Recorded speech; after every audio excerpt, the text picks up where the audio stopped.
Hello everyone, welcome back to our channel Lotus Tolo. Friends, आज इस fan fiction का part 29 है। FF शुरू करने से पहले मैं आपसे कुछ कहना चाहती हूँ। सबसे पहले तो आई एम रियली सॉरी कि मैंने इतने दिनों तक एक भी वीडियो पोस्ट नहीं किया, और आपके कमेंट पढ़ने के बाद कि बहुत सारे एफएफ लवर है जो इस कहानी को पूरा सुनना चाहते हैं। थैंक यू इस कहानी को पसंद करने के लिए। बल्कि इस कहानी में ज्यादा स्टोरी लाइन है। आने वाले कुछ एपिसोड पास्ट में चलेंगे, उसके बाद ये स्टोरी प्रेजेंट में आ जाएगी। तो हम हमारी कहानी की तरफ बढ़ते हैं। तो पिछले एपिसोड में हमने देखा था जियांग फेंगमियान विंग को मिलने के लिए जिंगशी गए थे। अब आगे जियांग फेंगमियान पूरी जिंगशी में देख रहे थे कि विंग की जरूरत की हर चीजें वहां पर रखी हुई थी। वो विंग के पास बैठे हुए थे, विंग के हाथ उनके हाथों में थे और वो अपने हाथों की गर्माहट विंग के हाथों को दे रहे थे, उसके हैंड्स रब कर रहे थे। वो विंग से कहते, तुम्हारी इस हालत को देखकर मुझे ये कंफर्म तो हुआ, लानी ने शायद इसी वजह से कहा था कि तुम्हें लान क्लान से दूर रखो। अभी तक मैंने यहाँ जो कुछ भी देखा उसे देखकर मैं ये तो कह सकता हूँ कि तुम्हारी भी खुशी उसी के साथ है, उसी के पास है, उसी के साथ रहने में है। लेकिन विंग, मेरे लिए तुम्हारी हेल्थ सबसे इम्पोर्टेंट है। सच कहा था लानी ने, जितना तुम लान क्लान के साथ रहोगे उतना तुम खुद को हर्ट करोगे विंग। मैं फिर से ये गलती नहीं दोहराऊंगा। जल्दी से होश में आओ और मेरे साथ वापस लोटस क्यों चलो विंग। मैं विंग की सच्चाई किसी के सामने नहीं आने दूंगा और न ही उसे अपने बारे में कभी पता चलेगा। लेकिन शायद ये वो नहीं जानते थे कि हम सच को हम जितना दबाना चाहते हैं, जितना उसे छुपाना चाहते हैं, उतनी ही ताकत से वो सच सबके सामने आने की कोशिश करता है। और शायद अब विंग के साथ ऐसा ही होने वाला था, क्योंकि बहुत ही जल्द अब विंग के सामने खुद की सच्चाई आने वाली थी, उसका अतीत आने वाला था जिसे आज तक उन्होंने दबा के रखा था। मुझे पता है तुम अपनी मदर के बिहेवियर की वजह से बहुत सैड हो। वो तुमसे बहुत रूडली बात करती है, लेकिन जिस दिन तुम्हारी असलियत उसे पता चलेगी उस दिन वो सबसे ज्यादा तुम्हें प्यार करेगी विंग। ये सारी बातें वो अपनी आंखों में आंसू लेकर कर रहे थे और उनकी आंखें विंग की तरफ देखे जा रही थी। उन्हें यह भी एहसास नहीं हुआ जी फिलर उनके पीछे जिंगसी में एंटर कर रहे हैं। जी फिलर को तो जितना बोझ वो अपने दिल में महसूस कर रहे थे उससे कई ज्यादा वो अपने पैरों में महसूस कर रहे थे। उन्हें ऐसा लग रहा था उनके पैरों में ऐसी जंजीरें बांधी हुई है जिसका बोझ उठा नहीं पा रहे और वो आगे नहीं बढ़ पा रहे। उन्हें लानी की वही बातें याद आ रही थी। इन आयरन उसके असली मालिक के पास है। उनके आंखों के सामने मानो अतीत की अब जितनी भी घटनाएं थी वो एक के बाद एक चल रही थी। लान हुआ ने अपने प्यार को दोबारा जिंदा करने के लिए अपने ही डॉटर की सोल सेक्रीफाई की थी। उनकी वाइफ ने उन्हें दिया हुआ वो कर्ज की लान हुआ, तुमने एक गैर के लिए एक वुमन की इंसल्ट की है, उसके प्यार को ठुकराया है, मुझे अब तक धोखे में रखा। कोई भी वुमन अपने हस्बैंड के दिए गए धोखे को नहीं भूल सकती और न ही उसे किसी और के साथ बांट सकती है। लेकिन उससे भी बड़ा गुनाह तुमने किया है, अपनी डॉटर को एक गैर के लिए कुर्बान किया है। मैं तुम्हें एक कर्ज देती हूँ कि तुम्हारी क्लान में आने वाली हर लड़की उसी तरह मरेगी जिस तरह तुमने मेरी डॉटर को मारा है। ना ही इस क्लान में कोई गैर और वुमन शादी के बाद यहाँ जिंदा रह पाएगी। जैसी मौत अपने हाथों से मुझे दी थी उसी तरह मैरिज के बाद उन सभी की होंगी। लेकिन जानने की बात ये थी कि जब वो ये कर्ज दे रही थी तब उनके हाथों में हार्ट्स ऑफ इन आयरन था जो चमक रहा था। और इसी तरह जब लानी भी वी शाओ को कर्ज दे रही थी तब भी उसके पास ये हार्ट्स ऑफ इन आयरन था। ये वो कर्ज उनके कानों में गूंज रहा था। फेंगजियो की मौत, वी क्लैन का डिस्ट्रॉय होना, वी शाओ की मौत और उनका यहाँ आना, ये दो प्रेम कहानियां और उनका अंजाम उन्होंने अपनी आंखों से देखा था। और अब थी विंग वांगजी की कहानी की बारी। लेकिन इस बार कुछ अलग था, क्योंकि इस बार विंग को वांगजी से प्यार हुआ था, एक गैर को एक अल्फा से प्यार हुआ था। हाँ, एक गैर। लेकिन इतने दिनों से वो एक क्यों नहीं जान पाए। ऐसा तभी हो सकता था जब hearts of in iron wing के साथ हो, विंग के पास हो। लेकिन वो तो सालों से लानी के पास है। क्या लानी ने hearts of in iron wing को दिया था? लेकिन क्यों, कब, कहा? लेकिन विंग तो जियांग फेंगमियान का बेटा है और सभी जानते हैं कि मैडम यू ने उसे जन्म दिया है। तो क्या ये झूठ है? हजारों सवाल उनके माइंड में घूम रहे थे। अतीत की ये सारी घटनाएं बार बार उनके आंखों के सामने रिपीट हो रही थी और वो धीरे धीरे अपने कदमों को विंग की तरफ बढ़ा रहे थे। उनकी नजरें सिर्फ और सिर्फ विंग को देखे जा रही थी। जियांग फेंगमियान को जैसा ही एहसास हुआ कि चीफ हिलर उनके पीछे है तो अपनी जगह पर खड़े होते हैं और वो चीफ हिलर को बो करके उन्हें बैठने को कहते हैं। चीफ हिलर जो विंग की तरफ देख रहे थे बार बार अपने मन में यही कह रहे थे, मैं कैसे भूल गया, उसी का अंश है, उसकी परछाई है। अब चीफ हिलर विंग के पास बैठते हैं और विंग की तरफ देखते हुए जियांग फिंगमैन से एक सवाल पूछते हैं। क्लैन लीडर जियांग, आप कभी लानी से मिले थे? क्या आपने कभी लानी को देखा था? ये सुनकर जियांग फिंगमैन को एक पल के लिए लग रहा था कि शायद अब वो सच, शायद इन्हें पता चल जाएगा। इस बात से वो डर रहे थे और वो डरते हुए कहते हैं, मैं लानी को कभी नहीं मिला और न ही कभी देखा है। हाँ, उनके बारे में सुना जरूर है और उनकी डरती हुई आवाज, उन आवाजों में छुपा राज कहीं न कहीं चीफ हिलर को महसूस हो रहा था। अब चीफ हिलर ये जानने के लिए क्यूरियस थे कि आखिर ऐसा क्या हुआ है विंग के साथ कि इतने दिनों के बाद भी वो ये नहीं जान पाए कि विंग एक गैर है, गैर क्लैन का गैर, उसका ये होना उन्हें इतने दिनों तक क्यों महसूस नहीं हुआ। आखिर विंग के साथ क्या हुआ है ये जानने के लिए चीफ हिलर अब विंग का हाथ अपने हाथों में लेते हैं और अपनी आंखें बंद करके वो ये जानने की कोशिश कर रहे थे कि ऐसा क्या हुआ था विंग के साथ जिस वजह से उन्हें आज तक ये पता नहीं चला। जैसे वो विंग को चेक कर रहे थे उन्हें विंग के अंदर कुछ सील किया हुआ महसूस हो रहा था और वो भी हार्ट्स ऑफ इन आयरन के साथ। और ये जो सील था वो सील तभी टूट सकता था जब हार्ट्स ऑफ इन आयरन के सभी टुकड़े उसके करीब आए, विंग के पास आए, या फिर विंग जिसका फेट किसी और से जुड़ा हुआ है उस इंसान को छोड़कर अगर विंग किसी और के करीब जाता है या फिर किसी और से प्यार करता है तब वो सील विंग को अंदर ही अंदर खोखला करेगा और उसको एक दिन मौत के एंट्रेंस पर लाकर खड़ा कर देगा। चीफ हिलर ये महसूस कर रहे थे कि किसी ने विंग का ये सील पहले ही तोड़ दिया है इन आयरन उसके पास आने से पहले। कहीं ना कहीं ये रीजन था कि विंग की बॉडी ऐसे रिएक्ट कर रही थी और इससे ये होगा कि विंग का फेट जिस इंसान से जुड़ा हुआ है वो टूट जाएगा। वो आगे अपनी लाइफ में क्या होगा ये वो सोच भी नहीं पाएगा। इसका फेट वो खुद लिखेगा। चीफ हिलर इतना तो जान चुके थे कि विंग को जिसने भी बचाया है उसने ना कि अपना फेट, अपनी लाइफ, बल्कि कोर भी विंग के साथ शेयर की है, उससे बॉन्डेड की है। लेकिन विंग की सोल उससे ना ही बॉन्डेड थी और न इससे जुड़ी हुई थी। बस वो इतना ही देख पा रहे थे कि जिसने भी ये सब कुछ किया है उसने विंग को बचाने के लिए किया है और वो विंग को बचपन से प्यार करता है, लेकिन वो है कौन ये वो नहीं जान पा रहे थे। इसके साथ साथ वो एक और बात महसूस कर रहे थे कि अगर विंग लान क्लैन में रहा तो धीरे धीरे वो मौत को अपने गले लगा लेगा और धीरे धीरे अपने आप उनके फेस के रिएक्शन बदलते जा रहे थे। कभी उनके आंखों से आंसू तो कभी उनके चेहरे पर स्माइल आ रही थी, मानो वो विंग की बचपन से लेके अब तक की यादें जी रहे हैं। लेकिन एक कॉमन बात उन्होंने महसूस की थी, विंग के बचपन से लेकर अब तक की यादों में एक सोल जो विंग के साथ है और वो सोल थी लान फेंगजियो की। लेकिन उन्हें ऐसा रिएक्ट करके देख फेमियन जो घबराते हुए उनकी तरफ देख रहे थे, वो जानना चाहते थे कि आखिर विंग को ऐसा क्या हुआ है। लेकिन खुद चीफ हिलर को ये समझ नहीं आ रहा था, वो खुद कंफ्यूज थे क्योंकि वो विंग को न ही एक अल्फा, न ही एक ओमेगा और न ही एक गैर फॉर्म में महसूस कर पा रहे थे। वो बार बार यही जानने की कोशिश कर रहे थे,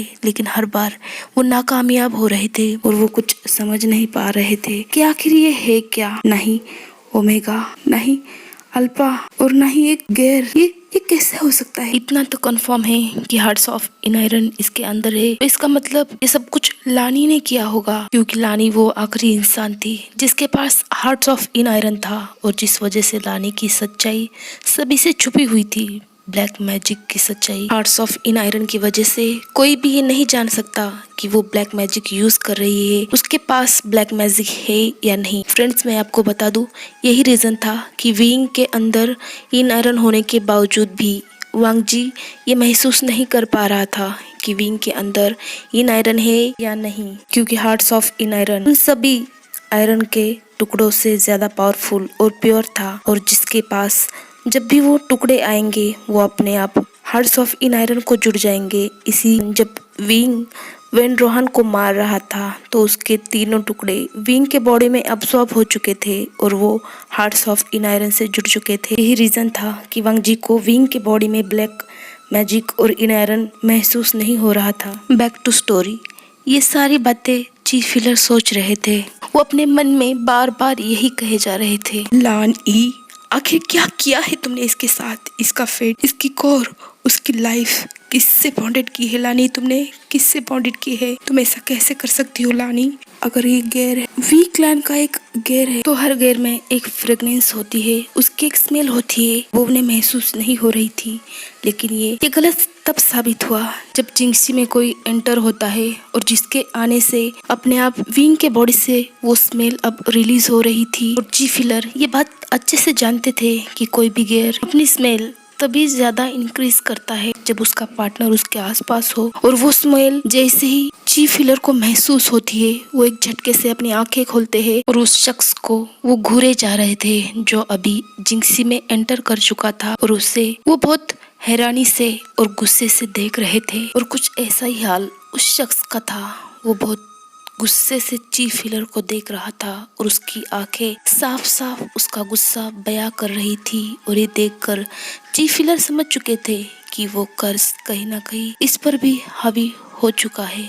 उसका अंजाम क्या होगा ये सोचकर भी वो कांप रहे थे कि विंग पर उसके फादर विशाओ का कर्ज था, तो वांगजी पर अपने पूर्वज लानहुआ को मिला हुआ कर्ज था। और उनका अंजाम उन्होंने तभी अपनी आंखों से देखा था जब लान वांगजी के पेरेंट्स और लान फेंगजियो की मौत हुई थी। उस शख्स के आंखों में साफ साफ वो देख पा रहे थे, और वो शख्स था लान वांगजी। गुस्से से जी फिलर को देख रहा था। जी फिलर खुद को संभालते हुए जियांग फेंगमियान से कहते हैं, लीडर जियांग फेंगमियान, आप बाहर इंतजार करेंगे, आपसे कुछ कहना चाहता हूँ, तब तक मैं वांगजी को समझा कर आता हूँ।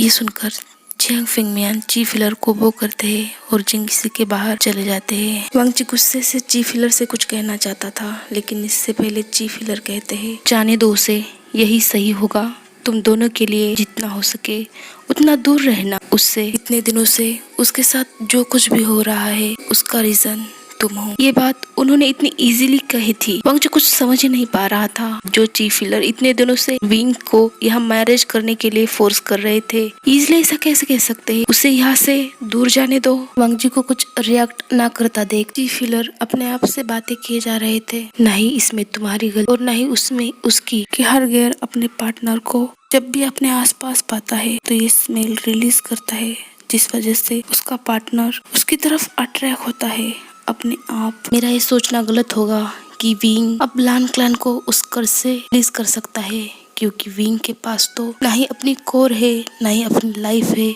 और ना ही अपना फेट है।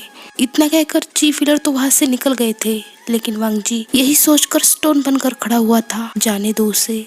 वो ये सुनकर वहां से हिल भी नहीं पा रहा था, कैसे जाने दे सकता है वो अपने प्यार को। ची फिलर जिंक्सी के बाहर तो आ चुके थे, लेकिन बाहर आते ही जियांग फेंगमियान की तरफ देखते हुए कहते हैं, गलत डिसीजन था आपका उसे यहाँ स्टडी के लिए भेजने का। आप भावनाओं में ये भूल गए कि लानी ने आपसे कहा था कि उसे लान क्लैन से दूर रखे। आप इतनी बड़ी गलती कैसे कर सकते हैं उसे यहाँ भेजकर, और वो भी इतने दिनों के लिए? इतने इनरिस्पॉन्सिबल कैसे हो सकते हैं? इतना कहकर ची फिलर तो वहाँ से निकल गए थे, लेकिन जियांग फेंगमियान को एक बहुत बड़ा शॉक लगा था कि ची फिलर भी जानते हैं कि लानी ने क्या कहा था, यानी कि ची फिलर भी विंग की सारी सच्चाई जानते हैं। वो अभी इसी कश्मकश में थे। ची फिलर ने उन्हें अभी क्या कहा था, तभी वहाँ एक डिसिपल आता है और उन्हें बो करके कहता है, आपको लान कुरेन ने बुलाया है, वो आपसे मिलना चाहते हैं। वो लान कुरेन की तरफ बढ़ते हैं और अंदर वांगजी जो एक टक विंग की तरफ देखे जा रहा था। ची फिलर लानी की तरफ बढ़ते हैं। कोलपॉन की गुफा में लानी को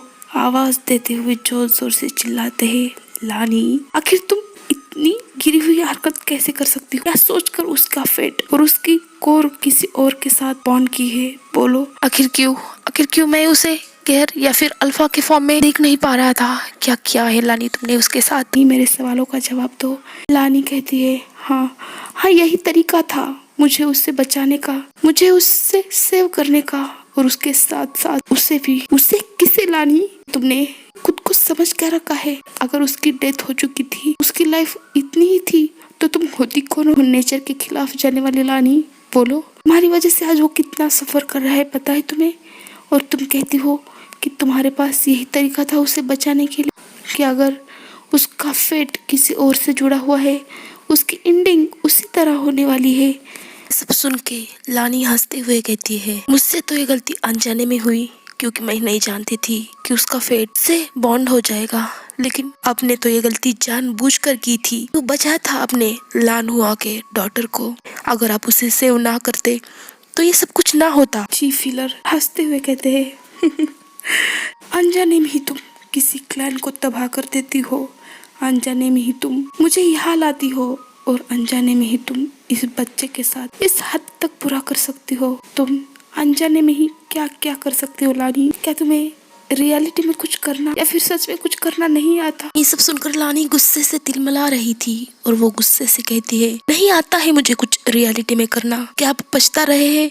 क्या अब आपको अफसोस हो रहा है कि आपने क्यों बचाया लानहुआ की डॉटर को या फिर अपने खुद की? ये सुनकर चीफ हीलर गुस्से से कहते हैं, तुम इस लायक भी नहीं हो लानी कि तुम उसके साथ अपना नाम या उसके क्लैन के साथ अपना नाम जोड़ पाओ। और इधर जिंगशी में वांगजी जो अब तक स्टोन बनकर खड़ा हुआ था वो विंग की तरफ जाता है। उसके चेहरे को वो बहुत प्यार से देख रहा था। विंग, सच में तुम मेरी वजह से सफर कर रहे हो, इसका जिम्मेदार मैं हूँ।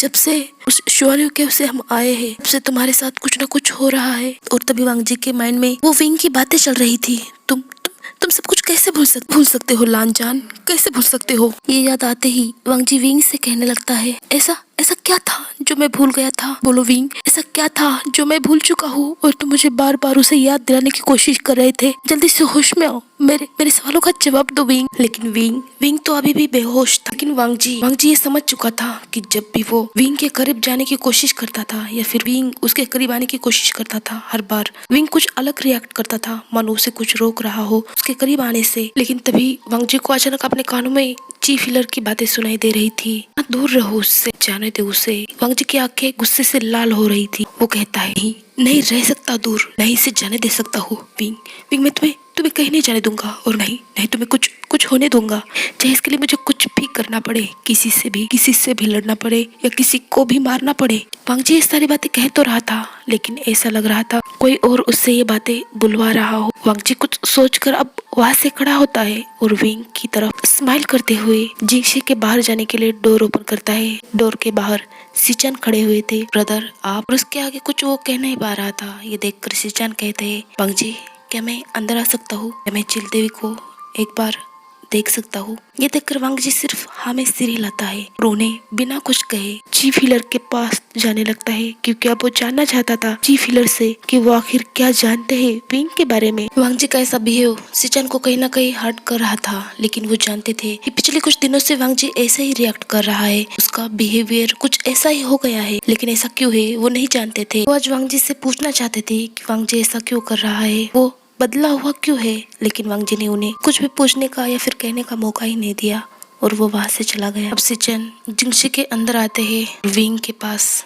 जाकर खड़े हुए थे। वो इतने दिनों बाद विंग को देख रहे थे। विंग से कहते हैं, तो कैसे हो चिलदेवी? यही कहा था ना तुमने 5 साल पहले जब मुझसे पहली बार मिले थे। आगे वो विंग के पास बैठते हुए विंग से बातें कर रहे थे। सब कुछ बदल चुका है ना चिलदेवी? यहाँ तक कि वांगजी भी। लेकिन तुम अभी भी वही हो, वैसे ही हो शरारती जैसे 5 साल पहले थे, जैसे मैंने तुम्हें पहली बार देखा था। तुम्हें याद है या नहीं मैं नहीं जानता, लेकिन मुझे याद है हमारी पहली मुलाकात, जब मैंने तुम्हें पहली बार लोटस पॉन्ड में देखा था। लेकिन सच तो ये है कि मैं आज तक उन आंखों को नहीं भूल पाया जो जुगनू और तारों के जैसे चमक रही थी और उनमें एक साथ खुशी और गम दिखाई दे रहा था। वो चमकता हुआ चेहरा जिसे मैं कभी भूल ही नहीं पाया। धीरे धीरे उन आंखों से और उस चेहरे से मुझे कब प्यार हो गया ये मैं भी नहीं जान पाया। फ्रेंड्स, अब कहानी फ्लैशबैक में चलती है। अब हमें पता चलेगा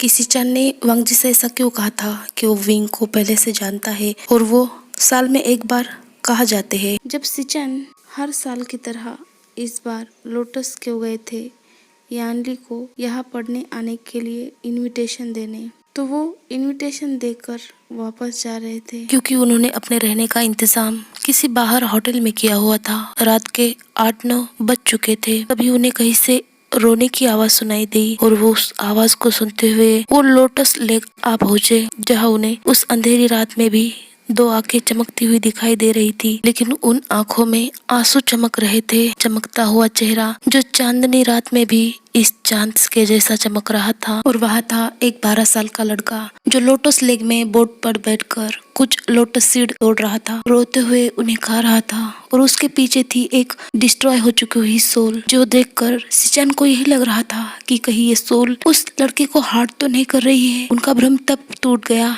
जब वो लड़का उस बोट से नीचे गिरने लगा और वो सोल उस लड़के को हवा में ही उठाकर उसे गिरने से बचा लेती है। और उसका ऐसा करते ही उस लड़के के चेहरे पर एक बड़ी सी स्माइल आ गई थी और वो मुस्कुराते हुए कहता है, तो तुम आ गई, लेकिन तुमने इतनी देर क्यों लगा दी? मैं कितनी देर से तुम्हारा इंतजार कर रहा हूँ। तो चलिए फ्रेंड्स, आज के इस पार्ट को मैं यही एंड करती हूँ। मिलते हैं नेक्स्ट पार्ट में। अगर पसंद आए तो लाइक, शेयर और कमेंट जरूर करना। Bye bye.